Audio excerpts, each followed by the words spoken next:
O sol despertava preguiçoso sobre as vastas extensões da fazenda Alvorada. Mas para Tiago, o dia de trabalho já havia começado há muito tempo. Ele não era apenas mais um empregado naquelas terras. Era o coração pulsante que fazia tudo prosperar. Cada sulco profundo no solo, cada cerca remendada com perfeição e cada animal bem cuidado carregava o suor e a dedicação incansável desse jovem peão. Tiago conhecia os segredos do vento e a linguagem das plantações, trabalhando com uma honestidade que raramente se via naquelas paragens. No entanto, sua maior virtude era também sua maior vulnerabilidade. Ele amava aquela terra como se as raízes dela estivessem entrelaçadas em sua própria alma, e nutria uma admiração silenciosa, quase sagrada, pela filha do patrão, cujos olhos pareciam carregar o brilho de uma liberdade que ele nunca conheceu. Do alto da varanda imponente da sede, o coronel Tertuliano observava tudo com um olhar gélido, carregado de um sentimento de posse absoluta. Para ele, homens como Tiago eram apenas ferramentas descartáveis, desprovidas de qualquer valor humano real. Tertuliano era a personificação da arrogância rural, um homem que acreditava piamente que o ouro no banco e o sobrenome influente lhe conferiam o direito divino de pisar na dignidade alheia. Ele detestava o brilho de inteligência e a postura sempre ereta de Tiago. Para o coronel, um peão deveria ser apenas uma sombra submissa, e ver aquele jovem trabalhando com tamanha excelência e integridade o irritava profundamente, como se aquela competência natural fosse um insulto direto à sua autoridade sobre o vasto império da Alvorada. O destino, porém, revelou-se um mestre cruel naquela tarde abafada de verão.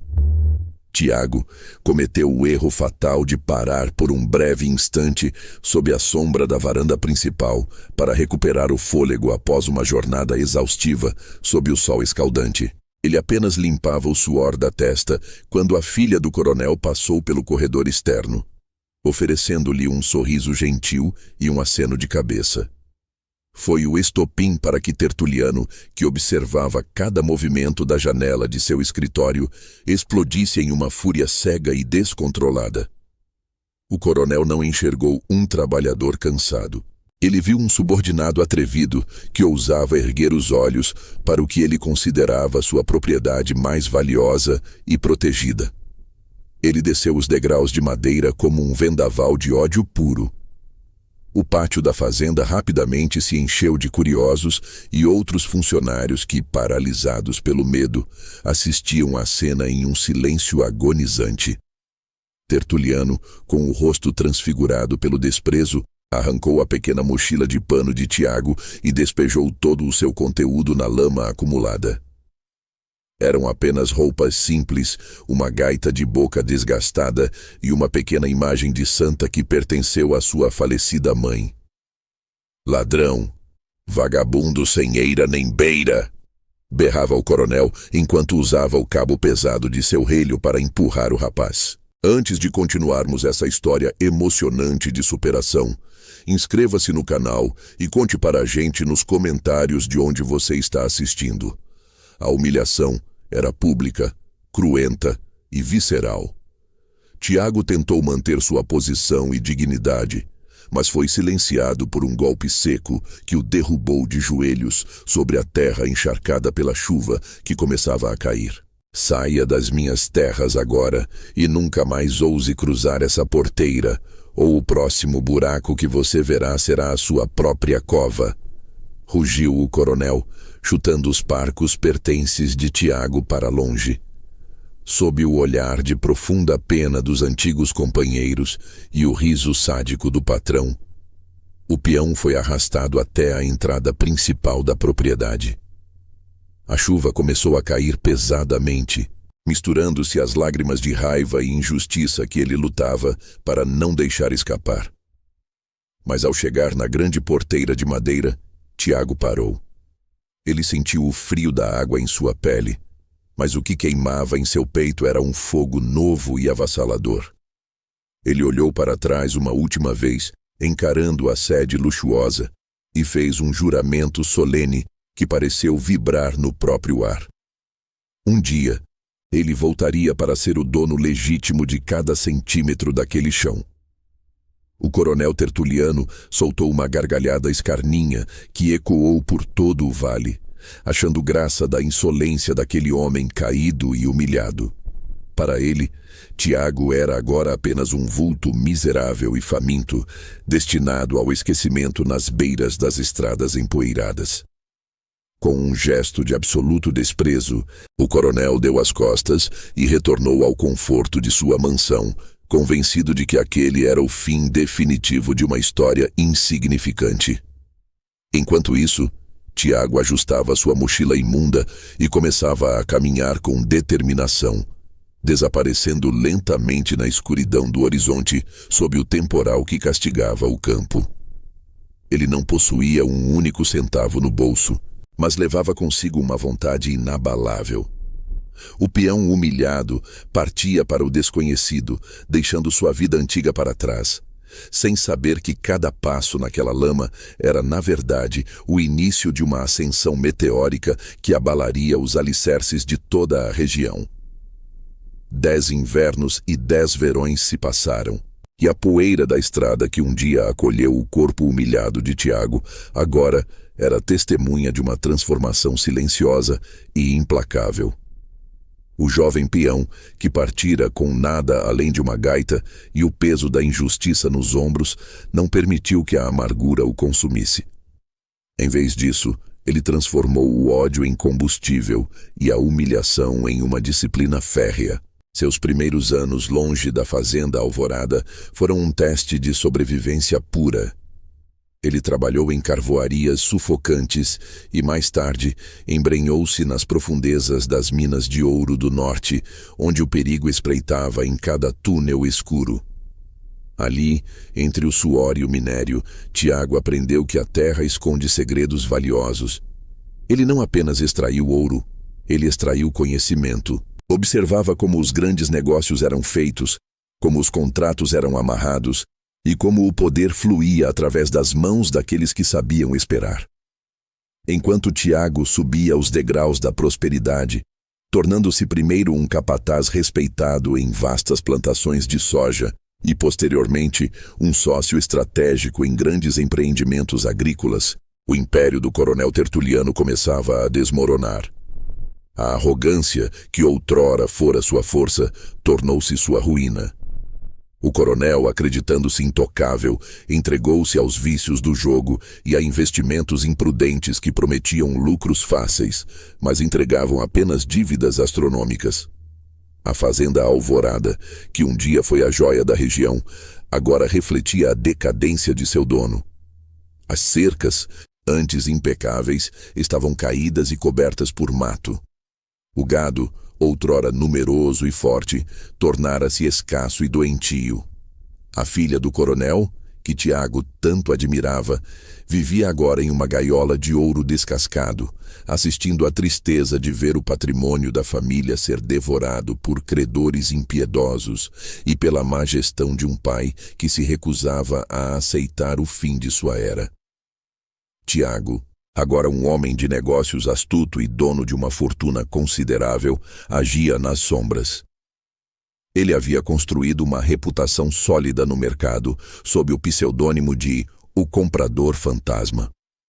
Ninguém conhecia seu rosto nas altas rodas financeiras, apenas sua eficácia letal em adquirir propriedades em dificuldades e devolvê-las à glória produtiva. Ele esperou com a paciência de um predador até que a fazenda Alvorada estivesse tecnicamente falida e os bancos batessem a porta de Tertuliano com avisos de despejo iminente. Quando a situação tornou-se insustentável, Tiago soube que o momento da promessa feita sob a chuva havia finalmente chegado. Ele não agiria com pressa, mas com a precisão de quem conhece cada centímetro daquele chão sagrado. Através de um escritório de advocacia de renome na capital, ele enviou uma oferta de compra direta que cobriria todas as dívidas acumuladas do coronel e ainda lhe deixaria uma pequena quantia para evitar a miséria absoluta. Para Tertuliano, aquela proposta era um milagre caído do céu, um bote de salvação em meio ao naufrágio total de sua vida. O coronel, ainda carregado de uma soberba vazia e ignorância cega, vangloriava-se para os poucos amigos e credores que restaram, dizendo que havia atraído o interesse de um grande investidor internacional, alguém do seu suposto nível social. Ele assinou cada documento com a mão trêmula, sem jamais desconfiar que o nome por trás daquela corporação pertencia ao homem que ele um dia chicoteou e expulsou para a lama. A negociação foi selada no mais absoluto sigilo. Tiago exigiu que sua identidade só fosse revelada no momento da entrega das chaves da sede. Desesperado pelo dinheiro que interromperia os processos, Tertuliano aceitou todas as condições, organizando um banquete de despedida para receber o novo proprietário com as honras que um homem de posses merecia.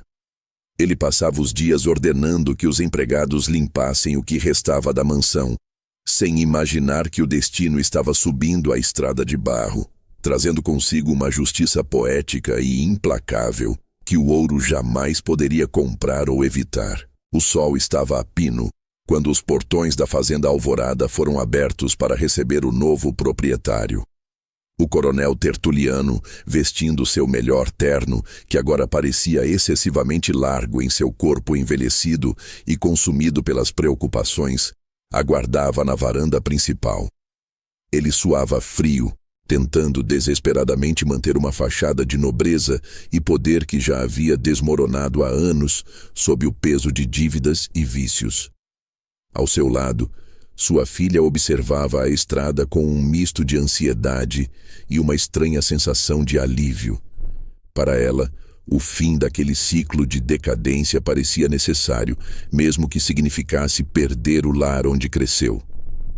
O banquete que Tertuliano ordenara estava servido, mas o cheiro da comida parecia amargo diante da humilhação de ter que entregar as chaves de seu império a um desconhecido. Quando o som de um motor potente ecoou pelo vale, um silêncio sepulcral tomou conta do pátio. Uma caminhonete preta de luxo, coberta pela poeira avermelhada da estrada, estacionou exatamente no ponto onde, 15 anos antes, a lama havia sido o leito de um homem injustiçado. A porta se abriu com um clique suave, e o tempo pareceu congelar. Um homem desceu com passos firmes, calçando botas de couro fino e trajando roupas de um corte impecável que denunciavam sua enorme fortuna.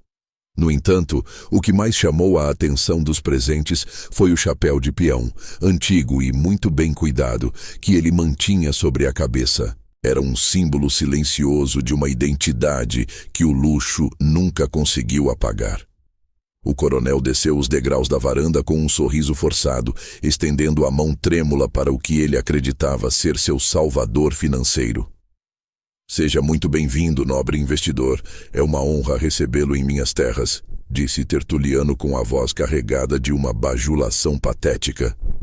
Tiago, no entanto, não retribuiu o aperto de mão. Ele apenas retirou os óculos escuros e fixou seus olhos nos do coronel. Naquele instante, o sorriso de Tertuliano murchou como uma folha seca sob o sol do sertão. O reconhecimento veio em ondas lentas e aterrorizantes. Aqueles olhos carregados de uma chama de determinação que o chicote e a chuva não foram capazes de apagar eram inconfundíveis. O silêncio que se seguiu foi ensurdecedor, quebrado apenas pelo farfalhar das árvores que testemunharam a injustiça do passado. O senhor me chamou de ladrão e me jogou na lama, coronel. Lembra-se? A voz de Tiago era profunda e calma, sem o rastro de ódio cego que Tertuliano tanto temia. O velho recuou um passo, as pernas vacilantes enquanto a verdade o atingia como um soco no estômago. Ele tentou falar, mas as palavras morriam em sua garganta seca. Tiago caminhou lentamente pela varanda, passando os dedos pelo corrimão que ele mesmo ajudara a invernizar quando ainda era um simples peão dedicado. Ele não usou de violência ou insultos. Sua mera presença era o golpe mais forte que o coronel poderia receber. Tiago relembrou, em voz baixa mas audível para todos, cada palavra da humilhação sofrida, cada dor da expulsão e a promessa feita sob a tempestade. O mundo dá voltas que a sua arrogância nunca permitiu que o senhor visse, continuou Tiago, retirando do bolso os documentos finais de posse. Ele entregou os papéis ao coronel, que os segurou como se fossem brasas ardentes. Tiago foi claro e implacável em sua decisão. Ele não buscava uma vingança sangrenta, pois sua alma havia se tornado maior que o rancor, mas buscava a justiça plena. Ele ordenou que o coronel pegasse apenas seus pertences pessoais e deixasse a fazenda naquele exato momento. Saia da mesma forma que eu saí, com o que tem no corpo. A caridade que o Senhor me negou, eu o terei com sua filha e com os trabalhadores que o Senhor negligenciou. Mas o Senhor não pisará mais neste chão como dono. Enquanto o coronel Tertuliano caminhava em direção à porteira, curvado pelo peso da própria derrota e da vergonha, os antigos funcionários que haviam restado começaram a sair das sombras das construções. Rostos calejados e cansados da tirania agora brilhavam com uma nova e genuína esperança. Tiago os cumprimentou um a um, chamando-os pelos nomes que nunca esqueceu, provando que sua memória era um santuário de lealdade. A fazenda Alvorada não era mais um feudo de crueldade, mas voltava a ser um solo de trabalho, honra e dignidade. Tiago caminhou até a beira da estrada e olhou para o horizonte infinito, onde o sol começava a se pôr. O ciclo estava finalmente completo. Ele não era apenas o dono daquelas terras, ele era o senhor de seu próprio destino, provando que a resiliência de um homem honesto é capaz de transformar a lama mais profunda no alicerce de um império inabalável. O peão que partiu sem nada agora reinava com a força da verdade, sob o céu que sempre soube da sua inocência.